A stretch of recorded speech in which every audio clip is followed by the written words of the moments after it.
Ya, semuanya sudah perkuliahan 8 orang. Kita mulai perkuliahan kita pada pagi hari ini. Bismillahirrahmanirrahim. Assalamualaikum warahmatullahi wabarakatuh. Waalaikumsalam warahmatullahi wabarakatuh. Puji syukur senantiasa kita panjatkan kehadirat Allah Subhanahu wa taala karena pada pagi hari ini kita diberikan nikmat kesehatan sehingga kita bersama-sama di dalam perkuliahan secara virtual pada mata kuliah keperawatan dasar. Kemudian salam serta salawat tak lupa juga kita kirimkan kepada baginda Rasulullah Shallallahu Alaihi Wasallam. Untuk anak-anakku, jadi sebelum saya terlalu jauh membahas materi, saya harapkan untuk mengaktifkan videonya, kemudian meng-off-kan speaker atau memute speakernya, ya. Jadi walaupun Anda berada di luar misalnya, tetap kita aktifkan video tak, ya. Itu. Ya, untuk pertemuan ketiga pada hari ini saya membahas materi sesuai dengan jadwal yang telah saya susun di awal semester itu, bahwa materi ketiga terkait dengan konsep kebutuhan istirahat dan tidur, ya. Jadi kita akan membahas tentang istirahat dan tidur, ya. Jadi ini dua kata yang memiliki makna berbeda, ya. Jadi jangan disamakan tidur itu istirahat, ya, atau istirahat itu tidur, ya. Tidak, itu dua kata yang memiliki makna berbeda, ya. Jadi kenapa kita harus istirahat dan tidur, ya? Ya tentu ini akan berdampak positif bagi kesehatan kita, ya. Jadi orang yang tidak pernah dalam 1 kali 24 jam ya mengalami situasi istirahat atau mungkin tidur, ya tentu hakul yakin dia memiliki kondisi kesehatan yang kurang normal, ya. Tidak mungkin seminimal mungkin dia rasakan itu kurang fit, ya. Jadi tentu kita harus pahami bahwa kenapa di dalam kehidupan sehari-hari kita kita membutuhkan yang namanya istirahat dan tidur, ya. Jadi itu berbeda, ya. Jangan disamakan istirahat itu sama dengan tidur, ataupun sebaliknya tidur itu sama dengan istirahat, ya. Ini dua makna berbeda. Jadi istirahat itu bisa saja dalam kondisi bercerita, bersantai, nongkrong-nongkrong di warkop atau nongkrong bersama teman, ya, itu namanya istirahat, ya. Jadi suatu aktivitas yang kita lakukan terlepas dari kesibukan kita, ya. Jadi semua pikiran kita tidak memikirkan pekerjaan, tidak dalam keadaan tertekan, ya. Jadi rileks, ya. Bisa juga situasi atau kegiatan rekreasi, ya, itu juga namanya istirahat, ya. Nah, kalau tidur berbeda, ya. Kalau tidur ya jelas yang kita lakukan sebaiknya kan dalam 1 hari itu kita istirahat ya kurang lebih 5 jam, ya. Kurang lebih 5 jam atau 3 jam lah untuk tidur siangnya, kemudian malamnya efektifnya 5-6 jam. Ya, seperti itu. Jadi orang yang tidak pernah istirahat dan tidur dalam 1 kali 24 jam itu hakul yakin pasti mengalami kondisi kesehatan yang menurun, pasti itu, ya. Nah, kemudian orang yang sudah sakit itu pasti membutuhkan istirahat dan tidur yang lebih banyak dibanding kita-kita yang tidak sakit, ya. Jadi kita lihat di rumah sakit, di ruang-ruang perawatan ya, orang yang terbaring sakit itu tentu volume atau waktu yang dia butuhkan untuk istirahat atau tidur itu lebih banyak daripada kita yang sehat ya. Itu sudah pasti dialami orang yang sakit. Nah kemudian dalam orang yang sakit tentu kita sebagai perawat memiliki peran ya. Jadi ada tanggung jawab yang harus kita lakukan di dalam merawat orang yang sakit, terutama orang yang lebih membutuhkan lebih banyak membutuhkan waktu beristirahat dan tidur ya. Peran perawat kita seperti apa ya? Tentu pemberian pelayanan perawatan. Ya, seperti itu. Nah, ini pengertian dari istirahat. Jadi istirahat itu keadaan tenang, relaks ya, tanpa tekanan emosional dan bebas dari perasaan gelisah ya. Jadi coba Maki koreksi diri tak, yang kita pikirkan sekarang apa kita pernah merasakan namanya istirahat. Jadi kita dalam keadaan tenang, tidak gelisah, ya, tidak murung, tidak galau, ya, tenang. Kita tenang, merasa relaks, ya, tidak ada tekanan pikiran, ya, dan kita bebas dari perasaan gelisah. Jadi tidak galau ki. Itu orang si A bagaimana ya? Jadi tidak ada buah pikiran misalnya. Ya, jadi kita tetap tenang. Nah, dalam kondisi istirahat kan tentu dalam seperti yang kita lakukan misalnya rekreasi atau bercanda bersama keluarga kan itu semua dalam bentuk kegiatan-kegiatan istirahat ya. Jadi beristirahat itu bukan berarti tidak melakukan aktivitas sama sekali. Terkadang kita berjalan-jalan di taman, ya itu juga bisa dikatakan suatu bentuk istirahat. Ya, jadi berjalan-jalan di taman. Pokoknya keadaan kita bisa memungkinkan kita bisa tenang, relax, santai, enjoy tanpa beban pemikiran emosional, beban pikiran yang tidak gelisah ya. Itu semua yang termasuk indikator dikatakan istirahat. Ya, jadi kalau kita mengatakan diri tak istirahat ya harus semua mencakup ini ya, mencakup ini pengertian dari istirahat. Kemudian istirahat itu tidak hanya mencakup tidur, tetapi juga bersantai, ya, perubahan dalam aktivitas, menghilangkan segala tekanan-tekanan kerja atau masalah-masalah lainnya.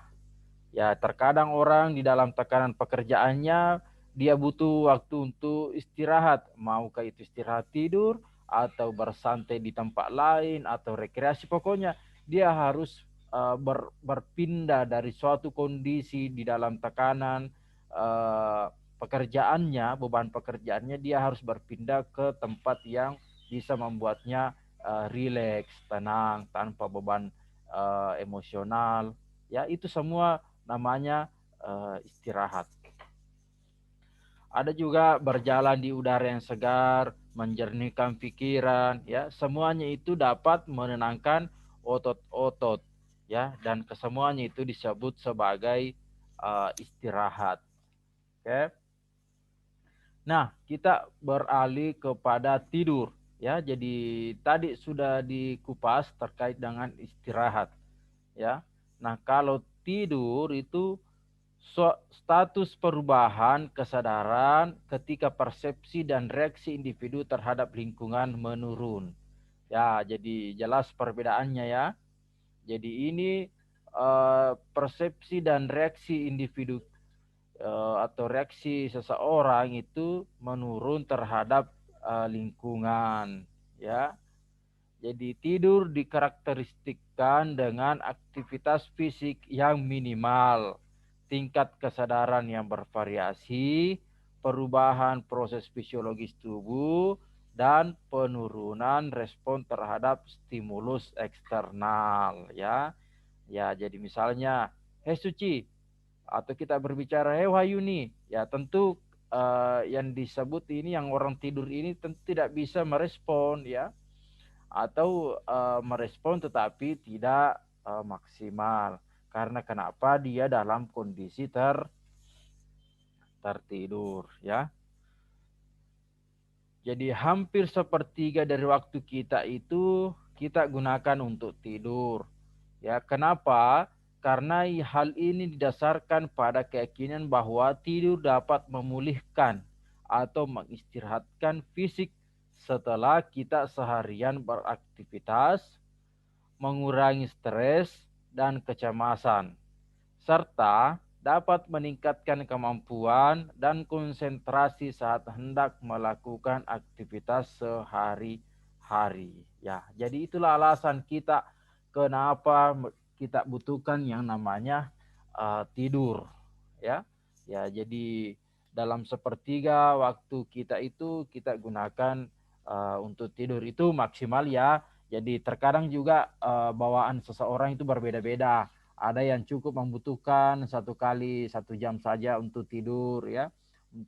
Kemudian malamnya saja dia tidur sampai subuh. Ya, ada juga yang harus tidak enak kalau dia kondisi kesehatannya terganggu kalau dia tidak tidur siang, dalam waktu siang misalnya.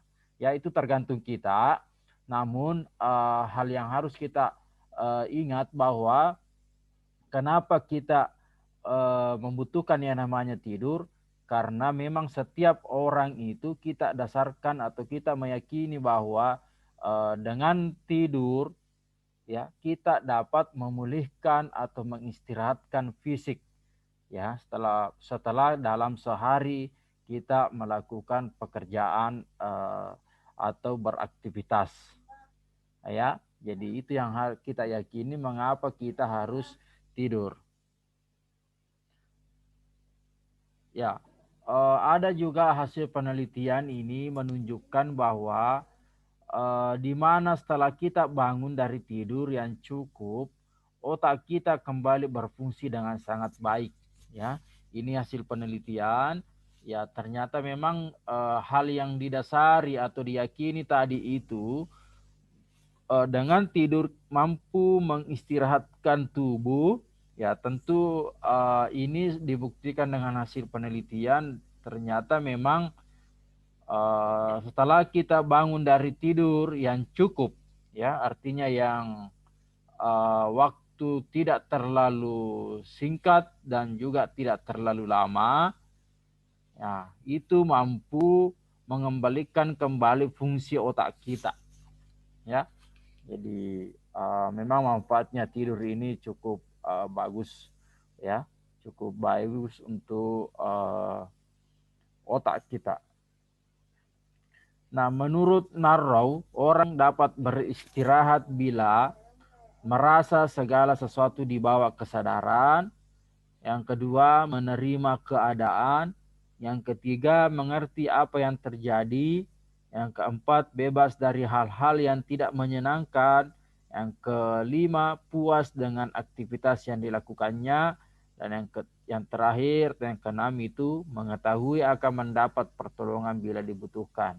Ya, jadi ini 6 poin yang dapat kita lakukan apabila kita beristirahat, ya. Jadi ini 6 poin menurut Narrow, ya. Ya, kita kembali ke tidur. Jadi tidur itu keadaan tidak sadarkan diri. Ya, jadi jangan mungkin dulu catat, nanti saya share itu materiku, nanti saya share di grup dan saya juga kirim videonya yang sudah saya upload di YouTube, ya. Jadi jangan lupa juga like and subscribe saya punya YouTube, ya. Ya, selingan untuk promosi. Jadi jangan fokus makin dulu, ya. Fokus makin dulu, jangan dulu mencatat. Nanti saya share ini saya punya materi. Jadi tidur itu keadaan tidak sadar, ya. Ada enggak orang sadar tidur? Ya. Jadi tentu tidak ya, tentu kita semua dalam keadaan tidak sadarkan diri. Di mana persepsi dan reaksi individu terhadap lingkungan menurun, itu hilang ya, sama yang tadi ya. Nah, ini menurut Guiton ya, tahun 1981 ya. Sudah ada yang lahir di sini. Ada yang kenal Guiton? Tidak ada. Tidak ada ya. Jadi jangankan adik-adik, saya pun saja tidak mengenal yang namanya Guiton. Saya hanya membaca hasil penelitian dan bukunya. Dia mengatakan bahwa tidur itu keadaan tidak sadar yang dialami seseorang dapat dibangunkan kembali dengan rangsangan yang cukup, ya. Jadi bukan yang maksimal atau yang banyak, ya, tidak, yang cukup saja. Artinya mungkin bisa disentuh, ya, disentuh atau dalam suara lingkungan eksternal yang bisa mengganggu sehingga dia terbangun, ya, itu. Oke, sebelum saya lanjut, suara saya jelas ya, adik-adik? Ya, Pak. Oke ya, jadi kalau ada yang tidak mendengarkan suara saya, tolong saya ditegur ya. Jangan sampai saya cerita keluar-keluar di sini baru tidak ada yang kita dengar di tempat tak. Oke, saya lanjut. Nah, ini menurut Laniwati tahun 2001 itu dia mengatakan tidur merupakan keadaan hilangnya kesadaran secara normal dan periodik. Ya, dia katakan kita itu mengalami kehilangan kesadaran, ya. Ya normal. Kenapa? Karena memang kita yang membutuhkan yang namanya tidur. Dan periodik, artinya ini sewaktu-waktu, ya, tergantung dari individu seseorang, ya. Nah, tujuan dari tidur itu untuk secara umum, ya, tujuan tidur belum diketahui, ya, kenapa kita harus tidur. Tetapi yang tadi saya katakan bahwa kita meyakini itu tidur diperlukan untuk menjaga keseimbangan mental, emosional, dan kesehatan. Selain itu juga dari tujuan tidur berdasarkan hasil penelitian yang telah dilakukan itu untuk memulihkan fungsi-fungsi otak kita. Ya, itu. Nah, tidur juga itu bisa mengurangi stres, ya, mengurangi stres. Jadi salah satu hormon yang penting yaitu hormon kortisol, di mana waktu produksi tertingginya adalah dari waktu tengah malam hingga di waktu pagi, atau pagi-pagi sekali. Ya, ini hormon yang bisa atau yang memainkan peran yang besar dalam menghadapi rasa stres atau tekanan. Ya, jadi itu ya, kenapa kita tidur. Nah, ini juga salah satu tujuannya mengurangi stres. Kenapa bisa? Karena dalam proses tidur, apalagi pada waktu tengah malam sampai pagi-pagi atau subuh, ya, itu muncul hormon kortisol, ya, di mana fungsi hormon kortisol ini, ya, dia yang memainkan peranan yang besar, ya, dalam membantu kita menghadapi stres atau tekanan yang kita hadapi setiap hari. Jadi ini, ya, sehingga memang tadi dari hasil riset itu orang yang terbangun dari tidur itu bisa memulihkan kembali otak-otak, ya, otaknya itu bisa kembali normal, fresh, segar. Ya, karena kenapa? Memang ya ada hormon yang diproduksi.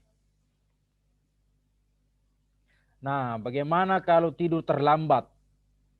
Ya, jadi bila manusia itu tidur terlambat, mereka membatasi kemampuan tubuh untuk menangani segala kegiatan dan mengurangi tenaga dan vitalitas pada keesokan harinya.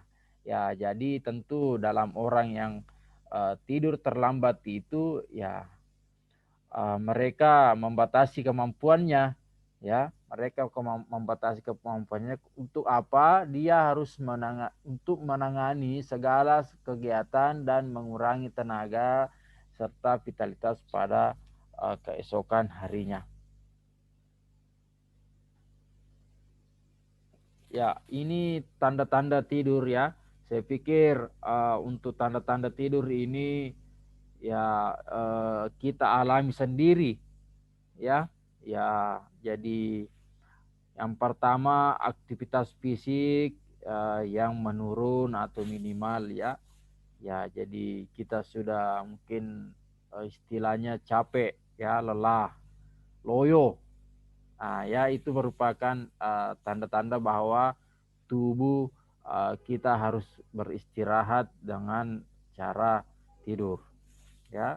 Kemudian tingkatan ketidakkesadaran ini tergantung dari individunya ya.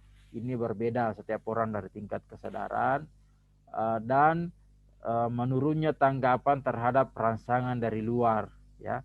Ya, jadi terkadang teman kita mengajak kita berbicara tetapi kita slow respon ya. Jadi itu merupakan tanda-tanda tubuh kita harus tidur.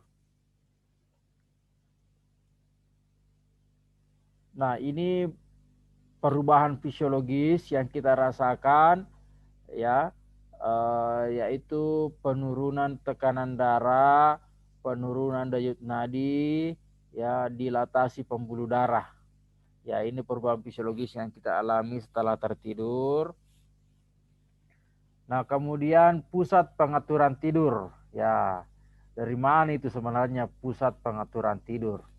Ya, ternyata itu berada di dalam otak kita yang namanya hipotalamus. Ya, ini mempunyai pusat-pusat pengendalian untuk beberapa jenis kegiatan tak sadar dari badan. Ya, yang salah satu diantaranya menyangkut tidur dan bangun. Ya, tanpa kita sadari dia yang berfungsi di situ. Ya, hipotalamus ini yang mempunyai peranan. Ya, dia yang salah satunya itu menyangkut tidur dan membangunkan kita. Ya, ini semua kalau ada aktivitas-aktivitas yang kita tidak sadari namun dilakukan oleh tubuh kita, itulah yang peranan hipotalamus lah yang berfungsi di situ ya.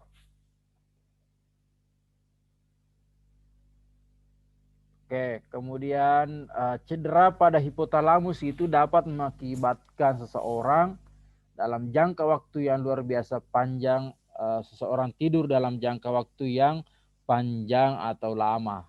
Ya, jadi dalam kondisi tertentu seseorang yang tidurnya lumayan lama ya atau panjang itu ada kelainan pada hipotalamusnya. Ya, gitu. Jadi terjadi keabnormalan ya pada hipotalamus.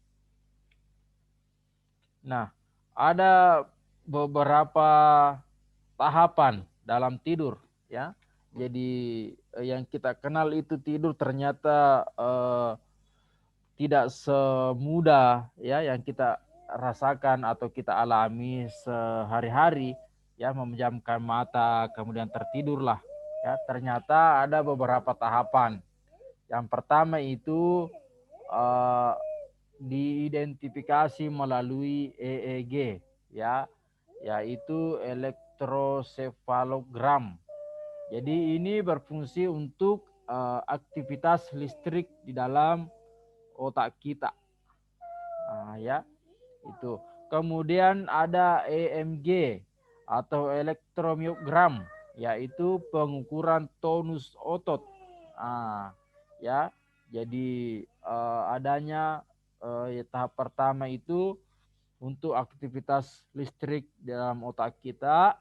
Kemudian yang kedua pengukuran tonus otot, dan yang ketiga EOG atau elektrokulogram. Ini mengukur gerakan mata. Dan yang terakhir somnografi, yaitu mengkaji kegiatan selama tidur. Ada pergerakan, ada pernapasan, dan kekacauan yang terjadi di lingkungan eksternal. Ya, jadi ini keempat tahapan-tahapan tidur yang dilalui otak atau tubuh kita sebelum kita merasakan atau kondisi tubuh dalam tidur yang terlelap lah, ya, seperti itu. Jadi sejak adanya alat elektroencefalograf ini, aktivitas-aktivitas di dalam otak dapat direkam dalam suatu grafik. Ya, alat ini juga dapat memperlihatkan fluktuasi energi atau gelombang otak pada kertas grafik. Ya. Nah, berikut ada siklus tidur. Ya, jadi siklus tidur ada yang dikatakan non-rapid eye movement atau disingkat NREM. Jadi 90 sampai 100 menit siklus tidur itu ada NREM tahap 1, 2, 3, dan 4. Ya. Nah, ada juga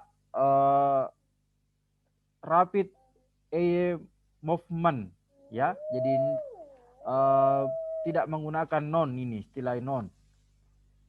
Ya, jadi saya jelaskan dulu NREM ini yang memiliki tahap sampai tahap keempat. Pada tahap pertama itu tahap transisi antara bangun dan tidur. Ya, jadi antara bangun dan tidur. Masih sadar dengan lingkungan. Jadi terkadang kan kita tidur perasaan kita tertidur sebentar. Ya. Nah, inilah tahap NREM tahap pertama itu yang kita rasakan. Ya, jadi kita masih antara posisi bangun dan tidur. Ya. Jadi kita masih sadar dengan lingkungan sehingga kita mudah terbangun. Nah, normalnya tahap ini hanya beberapa menit. Ya, tentu. Jadi saya sendiri bisa sering dalam kondisi tahap pertama ini, NREM tahap pertama ini. Jadi kita merasa hilang kesadaran, tapi hanya beberapa menit. Ya, tertidur sebentar, hanya beberapa menit. Kenapa? Memang dalam tahap pertama itu kita kondisi tubuh seperti itu, mudah terbangun, ya, masih sadar dengan lingkungan. Kemudian NREM tahap 2 itu individu sudah mulai memasuki tahap tidur. Ya, ini yang dari tahap pertama misalnya tidak terbangun-bangun atau sudah tidak merasakan atau mendengar situasi lingkungan eksternal, itu dia berlanjut ke tahap kedua. Nah, dia sudah tertidur, namun bangun dengan mudah. Ya, bangun dengan mudah. Ya, jadi tidak terlalu sulit dibangunkan lah istilahnya, ya. Ya, tapi dia ini sudah tertidur. Ya, yes, dalam persentase total tidur itu dia antara 50 sampai 55%. Ya, yang tadi tahap pertama itu hanya 5%. Yang tahap pertama itu tadi dari total tidur. Nah, kalau untuk tahap kedua ini sudah setengahnya, antara 50 sampai 55%. Namun dia masih mudah dibangunkan. Gitu ya.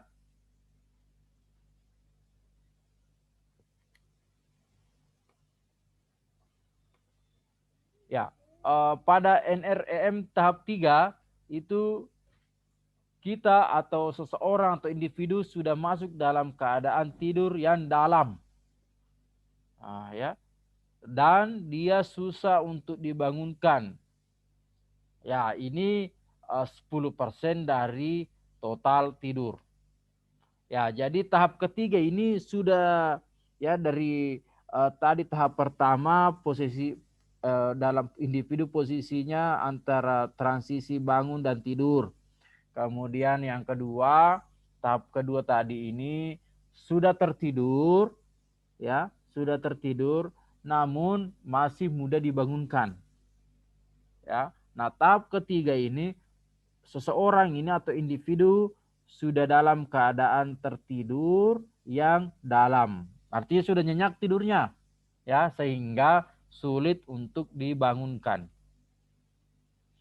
Nah, pada tahap keempat itu lanjutannya lagi tahap ketiga, tidurnya sudah semakin dalam, ya, sudah semakin nyenyak, sulit dibangunkan, terjadi perubahan fisiologis tubuh, tujuan tidur tercapai karena hampir semua sistem tubuh dalam kondisi menurun, ya. Jadi tahap keempat dan tahap ketiga ini paling sering terjadi pada waktu malam hari. Nah, ya. Jadi terkadang itu kita malam hari nyenyak tidurnya sampai terbangun pada subuh. Ya. Jadi tahap NRM tahap ketiga, tahap keempat ini dirasakan pada waktu tertidur di malam hari. Nah, kalau pada pagi hari atau siang hari itu ya kondisi NREM tahap 1 dan 2 yang kita alami. Ya. Jadi di masyarakat yang masyarakat itu mengistilahkan metindro kacinampo, ya. Seperti itu yang biasa kita dengar, ya. Ternyata kalau kita seorang perawat, ya kita mengkarakteristikkan itu adalah NREM tahap pertama, ya, dan seterusnya. Jadi jangan kasih juga edukasi di masyarakat bahwa ternyata memang karakteristik dari tidur itu ada empat NREM, ya, ada 4 tahap, ya. Jadi seperti itu yang dirasakan oleh masyarakat. Nah, ada juga karakteristik dari REM, ya. Jadi tidur REM lebih sulit dibangunkan dibandingkan dengan tidur NREM, ya. Jadi ternyata dalam tahap tidur REM ini sulit dibangunkan, ya. Jadi kenapa sulit dibangunkan? Ya tergantung orangnya, apa aktivitas fisik yang sudah dilakukan, bagaimana kondisi beban emosionalnya, beban psikologisnya, ya tergantung. Ya ada juga orang yang setelah berlari dari Sidrap ke Parepare misalnya, aku yakin itu sulit dibangunkan kalau dia sudah tertidur. Karena kenapa? Kondisi tubuh fisiknya sudah tahap menurun, sangat capek. Ya, jadi tergantung individunya ini, tergantung aktivitas fisik yang kita lakukan. Ya, kita di karakteristik NREM atau KREM. Ya, yang jelas yang membedakan itu tidur dalam kondisi REM, ya kita lebih sulit dibangunkan. Ya, kita lebih sulit dibangunkan dibanding kita tidur dalam tahap NREM. Ya, jadi kalau ada adik-adik anak-anakku di sini yang dibangunkan oleh orang tuanya untuk sholat subuh, tidak bisa bangun-bangun, tidak bisa tidak menyahut, ya paginya sadar ya ini yang dikatakan Pak Hasrul, ya, dalam teorinya itu saya tertidur dalam REM, ya sulit dibangunkan, sudah terlalu dalam kita punya kesadaran ketidaksadaran dalam tidur, ya. Nah, dalam persentase total tidur itu kita sekitar 20-25% dari total tidur. Jika terbangun pada tidur itu kita seakan-akan bermimpi. ya ternyata sudah bangun. Ya, tidur REM penting untuk keseimbangan psikologis, berperan dalam belajar, memori, dan adaptasi. Fisiologis tubuh pada tidur REM ini sistem tubuh meningkat ya, jadi tanda-tanda vital, metabolisme, dan gelombang otak semua. Ya, karena kenapa memang dalam kondisi tidur itu sangat lama ya, dalam kondisi karakteristik REM ini memang kita tidur yang lama, nah sehingga semua fungsi-fungsi otot atau otak kita, kemudian keseimbangan psikologis itu semua kembali normal setelah kita terbangun. Ya, jadi bukan berarti tidur dalam karakteristik NREM itu tujuan tidur tidak tercapai, tidak juga ya. Nah, hanya saja setiap orang di dalam tertidurnya itu bergantung pada kegiatan aktivitas fisik yang dilakukan dalam sehari. Ya. Nah, ada juga beberapa faktor yang mempengaruhi kita tidur.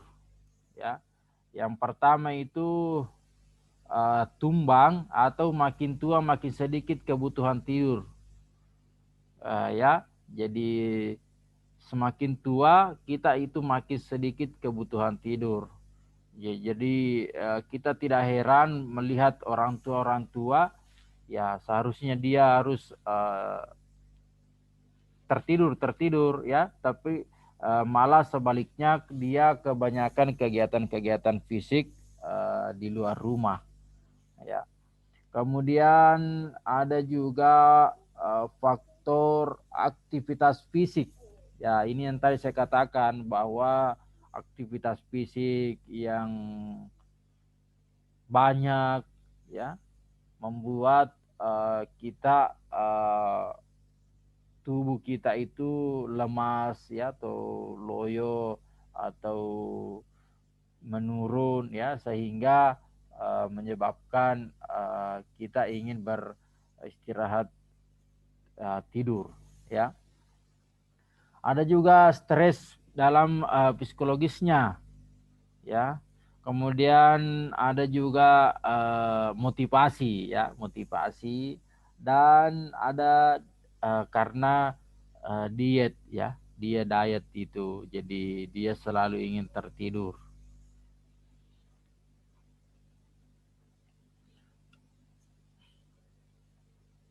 Kemudian ada juga dari gaya hidup ya, jam kerja, shift dinas ya, ya tentu ini berpengaruh sehingga kita ingin tidur. Jadi Anda semua ini yang calon-calon perawat, ketika sudah bekerja di instansi rumah sakit, ya sudah menjalani yang namanya shift dinas, ya tentu kebutuhan tidur itu berbeda dari orang yang tidak sama dengan beban kerja yang Anda lalui ya. Jadi orang yang perawat yang shift malam misalnya, dia itu waktu tidurnya di rumah sakit kurang, tidak sama dengan orang yang tidak shift, sehingga pada keesokan harinya itu dia masih membutuhkan waktu untuk tidur ya, karena memang harus kita beristirahat total ya, supaya tujuan dari tidur ini tercapai. Yang kedua juga itu termasuk lingkungan ya. Jadi lingkungan yang nyaman itu kita meningkatkan keinginan tiduran kita ya. Ruangan yang dingin, hening ya, itu membuat mata kita ingin selalu tertutup ya. Jadi kondisi hipotalamus tadi ini dia sudah mulai berfungsi supaya kita tertidur ya. Jadi lingkungan, jadi memang lingkungan juga berpengaruh ya. Malah sebaliknya, misalnya kita adik-adik nanti ini pengalaman itu kalau naik praktek ke Makassar itu di hari pertama kedua itu sulit tidur Kenapa? Lingkungan baru, ya belum kangen sama orang tuanya, belum kondisi kamarnya yang tidak sesuai harapan, belum beban pekerjaan yang diberikan oleh dari dosennya. Ya itu semua sehingga menjadi beban psikis, berakibat pada waktu tidur. Waktu tidurnya berkurang nih karena pikir terus itu. Yang bagaimana cara aku tidur satu di bantal 5 orang kak, kan di rumahnya satu orang 5 bantal. Pas naik kos di atas di Makassar, terbalik, satu bantal 5 orang nih, tidak bisa kak tidur pak. Belum lagi harus kak bangun pagi-pagi, belum lagi setrika, belum lagi makan, belum lagi kangen kak sama orang tuaku, ya jadi tidak bisa tidur. Nah itulah juga lingkungan baru itu mengakibatkan kita sulit untuk tidur. Dan ada juga penyakit, ya penyakit yang mengharuskan kita selalu membutuhkan waktu banyak untuk tertidur, dan obat-obatan, ya. Jadi pengaruh efek dari obat farmakologis itu paling sering memang itu membuat orang selalu ingin tertidur. Ya, jadi penutupnya, istirahat tidur merupakan kebutuhan dasar yang diperlukan oleh semua orang. Ya, jelas ya benang merahnya di situ. Jadi istirahat dan tidur itu merupakan satu kebutuhan dasar. Jadi kebutuhan dasar ya. Jadi selain kebutuhan sandang pangan, kebutuhan rasa aman dan nyaman, ya juga ternyata kebutuhan istirahat tidur itu merupakan kebutuhan dasar kita. Ya, jadi hakul yakin dan percaya itu orang yang tidak pernah istirahat atau tidur dalam satu hari tentu merasakan kondisi tubuh yang kurang fit. Jadi untuk dapat berfungsi optimal maka setiap orang memerlukan istirahat dan tidur yang cukup, ya. Jadi di sini kita garis bawahi cukupnya, kata cukup. Jadi kita harus istirahat dan tidur yang cukup, jangan yang berlebihan. Ya, jangan yang berlebihan. Itu juga tidak bagus. Ya, yang berlebihan. Jadi cukup kita beristirahat dalam misalnya dalam kondisi lingkungan pekerjaan, kita harus bekerja 8 jam satu hari, ya dari 8 jam ini cukuplah ada waktu istirahat maksimal 1 jam. Ya, jadi seperti kami harus bekerja dari jam 8 sampai jam 5 sore. Ya, waktu istirahat kami itu 2 jam dari waktu sholat duhur dan sholat asar. Jadi harus ada waktu istirahat. Nah, beda waktu tidurnya. Waktu tidurnya itu ya nanti di rumah. Ya, seperti itu. Ya, kenapa? Memang karena adanya aktivitas kebutuhan istirahat dan tidur ini dapat meningkatkan kembali, mengoptimalkan kembali fungsi-fungsi tubuh, terutama fungsi otak. Ya, jadi saya pikir untuk konsep dasar istirahat dan tidur pada materi hari ini saya anggap sudah selesai. Adapun yang ingin mengajukan beberapa pertanyaan atau kita berdiskusi, saya berikan kesempatan 1 atau 2 orang, ya, sebelum saya absensi melalui simakat dan mengakhiri pertemuan kita. Oke, saya buka pertanyaan. Silakan langsung saja di unmute speakernya, kemudian menyebutkan nama dan pertanyaannya. Silakan. Kita diskusi saja ya.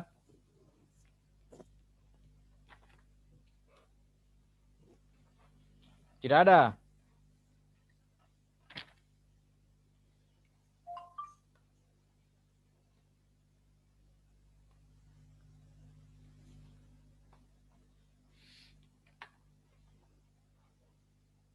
Silakan yang ingin didiskusikan atau ada yang kurang dipahami atau ada pengalaman-pengalaman tertentu, ya silakan. Yang pasti jangan curhat ya masalah pribadinya. Saya tidak bisa kasih solusi itu.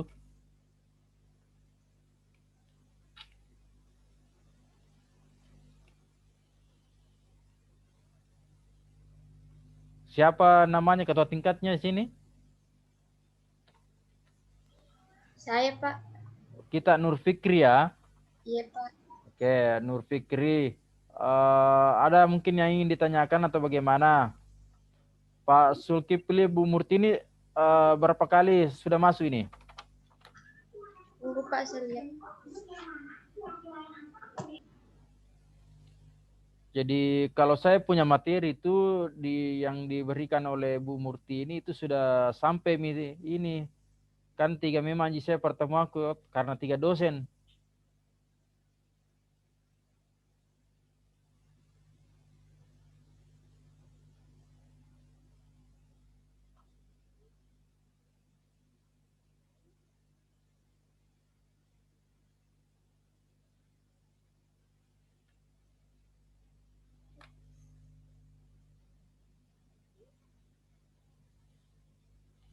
Jadi untuk mid semester itu saya tidak ada ya. Untuk mid semester penilaian saya itu tugas, kehadiran, dan ujian akhir.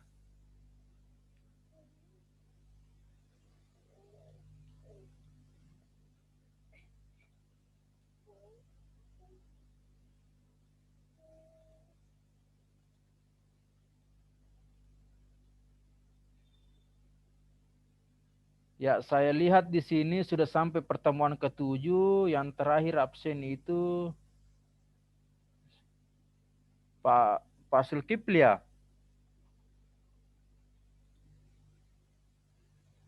Iya, Pak. Oke, cocok.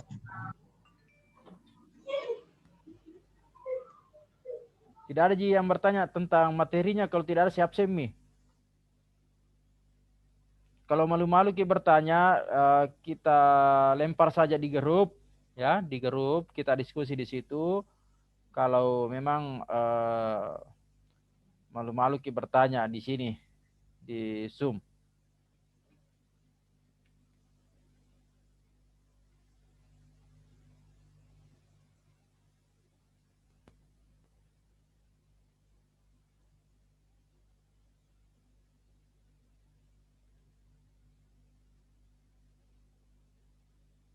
Ya, terlihat ini absen tak? Bisa kita lihat. Belum, Pak. Terlihat nih, Pak. Oh, ada Mita?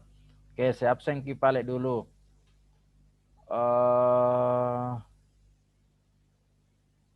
Wahyuni. Hadir, Pak. Hadir. Ati. Hadir. Hadir, Pak. Nana. Hadir, Pak. Suci Ramadhani. Hadir, Pak. Nur Fikri Ardinar. Hadir, Pak. Nur Amalia. Hadir, Pak. Nur Mutmainnah. Sakit, Pak. Izin tadi selesai. Sakit ki? Iya, Pak. Safitri. Hadir, Pak. Oke. Ya, jadi 8 orang yang registrasi di Simakat ya. Jadi sesuai dengan kontrak kita ya di awal semester kemarin bahwa absensi menggunakan aplikasi Simakat. Oke, jadi anak-anakku sekalian, pada pertemuan pagi hari ini kita sudah sampai pada tahap terakhir ya. Jadi di masa pandemi COVID ini tentu bukanlah satu kondisi atau situasi yang membuat kita semakin bodoh ya, dalam tanda kutip ya, tidak belajar ya. Jadi saya harapkan pada adik-adik bahwa di dalam proses pembelajaran itu yang membedakan kita proses di SMA dan perguruan tinggi adalah ada satuan kredit semesternya atau SKS itu diberikan tanggung jawab 50 menit ya, yang harus Anda lakukan untuk belajar mandiri. Jadi intinya itu adik-adik jangan berhenti belajar Ya, jangan menganggap bahwa ini pembelajaran online hanya media Zoom atau di grup yang disampaikan dosen itu baru dikatakan belajar. Ya, tidak ya. Tentu setelah kita searching beberapa jurnal, membaca-baca buku, ya pengertian dari konsep istirahat dan tidur itu tentu lebih terupdate kita punya pengetahuan dibanding dengan apa yang saya sampaikan tadi. Kita hanya dosen itu hanya memberikan garis-garis besar, ya itu kewajiban kami. Nah, dengan metode yang diterapkan itu student center learning, jadi pembelajarannya itu berfokus pada mahasiswa. Jadi mahasiswa sendiri yang harus lebih aktif dibanding dosen. Ya, jadi Anda harus lebih aktif. Nanti terlihat bahwa yang aktif itu tentu memiliki nilai-nilai atau kompetensi yang lebih baik dibanding dengan yang mahasiswa datang, duduk, diam, dengar, pulang. Ya, itu tentu ada bedanya. Ya, berbeda memang ya. Yang bekerja dengan yang tidak bekerja, yang belajar dengan yang tidak belajar. Yang tinggal diam, duduk, tidur di kamarnya dengan yang bekerja di luar, belajar di luar itu hasilnya berbeda. Ya, jadi saya tekankan kembali di masa pandemi ini jangan kendor, ya, terus semangat untuk belajar mandiri, ya, tentu. Jadi adik-adik ini baru semester 1 harus fondasinya lebih kuat. Karena kita insya Allah 8 semester atau 4 tahun. Ya, jadi harus kuat ya. Harus jangan loyo, jangan lemah, jangan dengar suara-suara bising, gosip-gosip bising, masalah perkuliahan atau masalah kampus ya. Tetap semangat, tetap percayakan kepada kita untuk pengelolaannya, insya Allah hasil yang Anda cita-citakan itu insya Allah akan terwujud dengan bantuan-bantuan semua para pihak. Ya, jadi untuk pertemuan hari ini saya akhiri dengan ucapan nun wal qalami wa ma yasturun. Wassalamualaikum warahmatullahi wabarakatuh. Waalaikumsalam warahmatullahi wabarakatuh.